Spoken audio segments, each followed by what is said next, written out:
Welcome students in your Hindi class. आज हम आपका न्यू चैप्टर स्टार्ट करते हैं, चैप्टर 16, जिसका नाम है भोर और बरखा। क्या नाम है?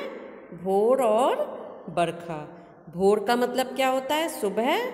और बरखा का मतलब होता है, बरखा का मतलब बारिश।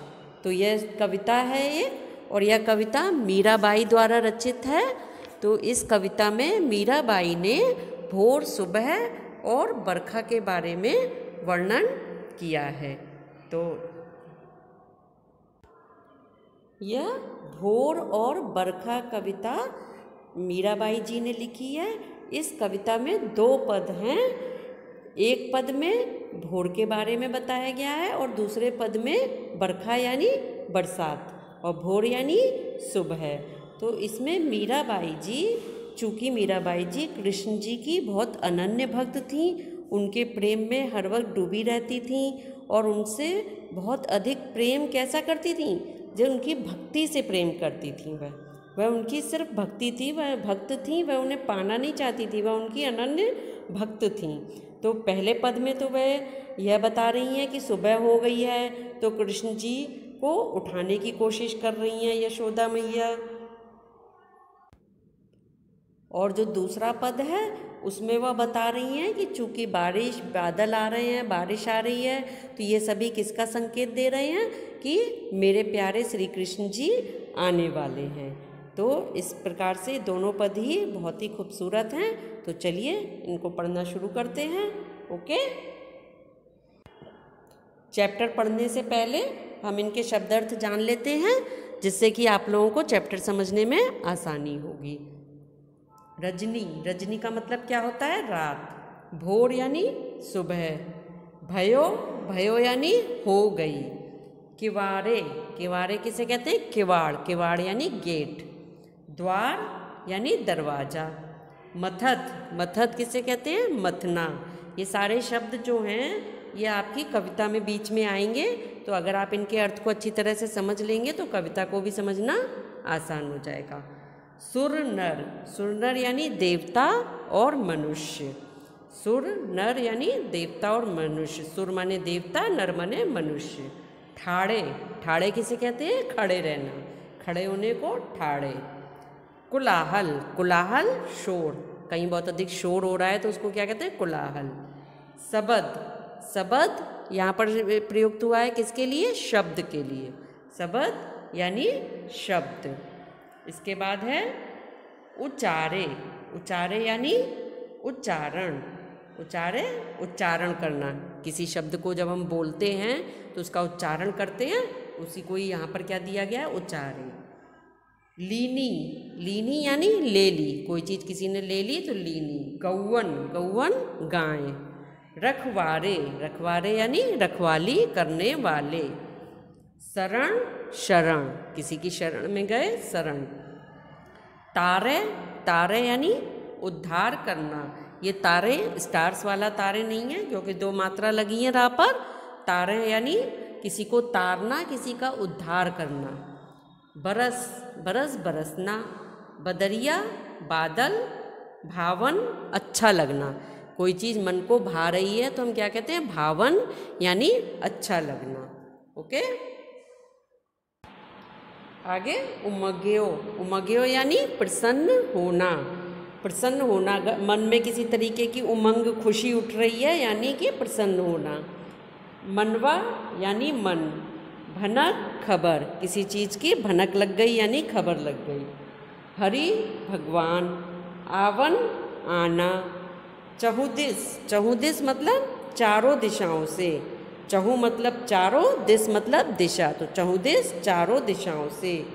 दामिन, बिजली। दामिनी कहते हैं ना, बिजली का पर्यायवाची होता है दामिनी। दामिन, बिजली। दमक, चमक, किसी चीज़ की चमक को हम दमक भी बोलते हैं। लावण, लाना। लावण यानी लाना, किसी चीज़ को लाना। मेहा, मेघ। शीतल, ठंडी, शीतल कोई चीज़ ठंडी है यानी शीतल। नागर यानी चतुर, नागर यानी चतुर। मंगल गावन, मंगल गीत। मंगल गावन यानी मंगल गीत। शब्दार्थ आपने समझ लीजिए। चलिए अब कविता को स्टार्ट करते हैं। पहले कविता का पहला पद पढ़ते हैं और इसका भावार्थ देखते हैं, और प्रसंग सहित भावार्थ ही आपको कॉपी पर लिखना है। ओके, प्रसंग सहित भावार्थ कॉपी पर लिखेंगे। तो पहले पद क्या है? जागो बंसी वारे ललना, जागो मेरे प्यारे, रजनी बीती भोर भयो है, घर घर खुले किवारे। गोपी दही मथत सुनियत हैं कंगना के झनकारे, उठो लालजी भोर भयो है, सुरनर ठाड़े द्वारे।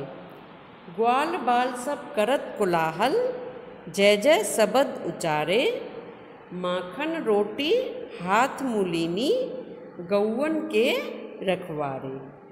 मीरा के प्रभु गिरधर नागर, शरण आया को तारे, शरण आया को तारे। तो चलिए अब इसका भावार्थ देखते हैं कि भावार्थ पहले प्रसंग समझ लीजिए। भोर बरखा का और बरखा का प्रसंग। प्रस्तुत पद जो पहला पद है हमारी पाठ्य पुस्तक बसंत भाग 2 से लिया गया है।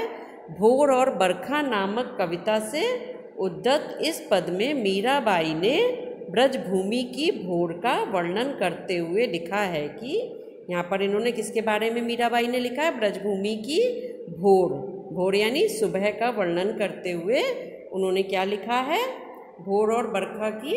अब क्या लिखेंगे? ये क्या है? प्रसंग। अब हम लिखेंगे व्याख्या। तो व्याख्या कैसे? पहली लाइन क्या है आपकी? जागो बंसी वारे लल्ला, यानी प्यारे बेटे बंसी वारे, बंसी वाले यानी श्री कृष्ण। और ये एक तरीके से मीराबाई ने लिखा है कि जैसे यशोदा जी वृंदावन की वहाँ की सुबह सुबह में क्या कर रही हैं? कृष्ण जी को जगा रही हैं। तो क्या कह रही हैं? प्यारे बेटे बंसी वाले यानी श्री कृष्ण उठ जाओ, मेरे प्यारे कृष्ण जाग जाओ, जागो मोरे प्यारे यानी मेरे प्यारे कृष्ण जाग जाओ। रात बीत चुकी है, रजनी बीती भोर भयो है, घर घर खुले किवारे। रजनी बीती यानी रात बीत गई, भोर भयो है सुबह हो गई है, और घर घर के गेट जो हैं, किवारे यानी द्वार, किवाड़ यानी दरवाजे घर घर के खुल गए हैं, यानी सारे लोग जाग चुके हैं। गोपी दही मथत सुनियत हैं कंगना के झनकारे। ब्रजभूमि की गोपियाँ जो हैं वो सभी ने दही मथना शुरू कर दिया है, और दही मथते समय जो उनके कंगना यानी कंगना की चूड़ियों की जो आवाज़ें होती हैं वो उनकी कंगना की झनकार सुनाई दे रही है। उठो लालजी भोर भयो है, सुरनर ठाड़े द्वारे। उठो लालजी या मेरे प्यारे लाल उठ जाओ, सुबह हो गई है, और सुरनर ठाड़े द्वारे यानी कि देवता और मनुष्य सभी दरवाजे पर खड़े हैं, यानी देवता और मनुष्य सभी जाग चुके हैं, सभी दरवाजे पर खड़े हैं, सुबह हो गई है। ग्वाल बाल सब करत कोलाहल। ग्वाल बाल यानी ग्वाले, गौएं चराने वाले, और छोटे छोटे बच्चे। तो ग्वाले और बच्चे सभी कोलाहल करने लगे। कोलाहल यानी शोर, सभी का कोलाहल शोर शुरू हो गया है, सब कोलाहल कर रहे हैं। जय जय शब्द उच्चारे, और वो जय जय का शब्द उच्चारण कर रहे हैं। जय जय के शब्द को चारों ओर उच्चारित कर रहे हैं, बोल रहे हैं। माखन रोटी हाथ मुलनी, गौवन के रखवारे।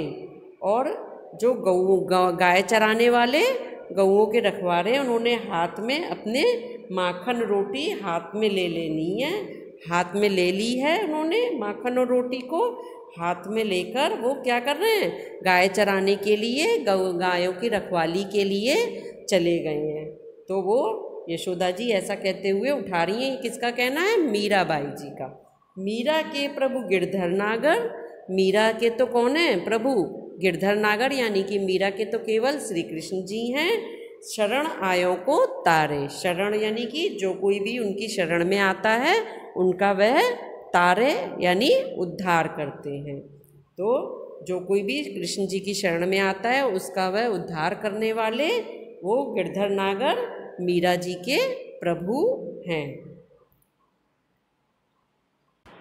एक बार और इसका भावार्थ पढ़ लेते हैं कि प्यारे बेटे श्री कृष्ण उठ जाओ, मेरे प्यारे कृष्ण जाग जाओ, रात बीत चुकी है, अब सुबह हो गई है, सभी घरों के दरवाजे खुल गए हैं, गोपियाँ अपने अपने घरों में दही बिलोने या मतने लगी हैं, दही मतते हुए उनके कंगनों की टकराहट की झंकार सुनाई दे रही है। जैसे चूड़ियाँ कंगन जब टकराते हैं तो उनकी झंकार सुनाई देती है, तो वह सुनाई दे रही है।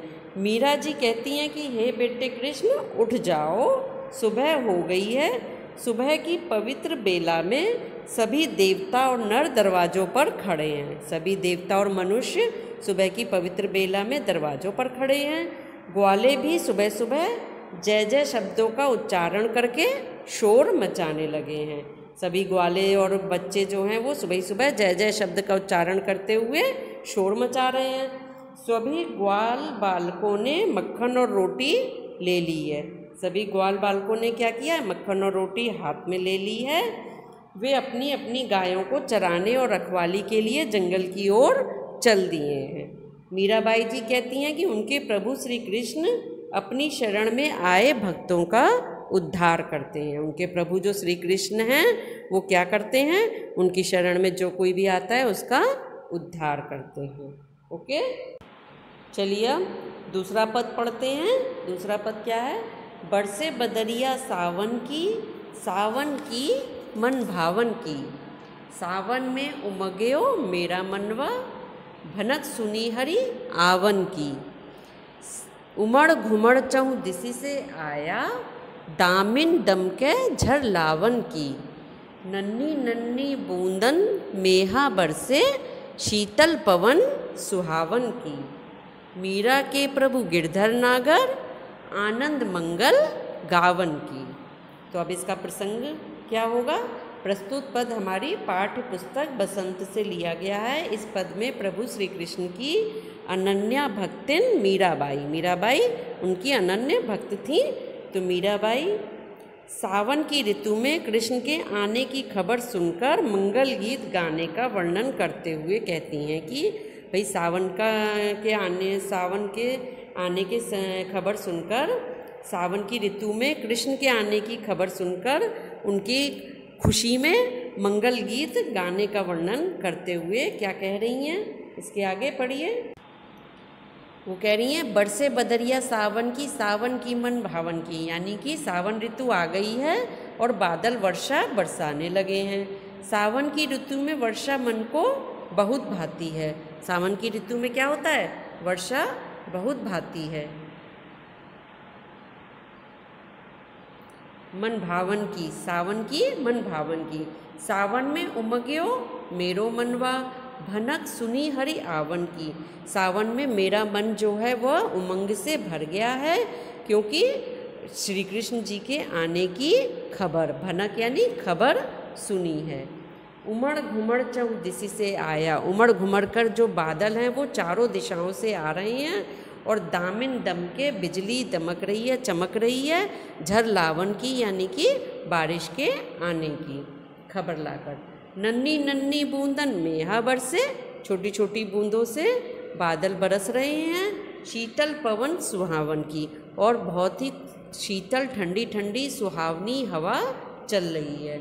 मीरा के प्रभु गिरधर नागर, आनंद मंगल गावन की।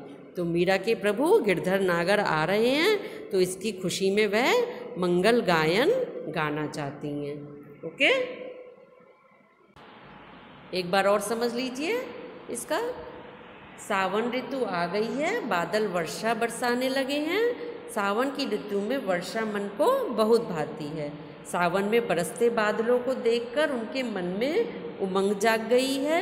मीरा को श्री कृष्ण के आने की खबर मिल चुकी है।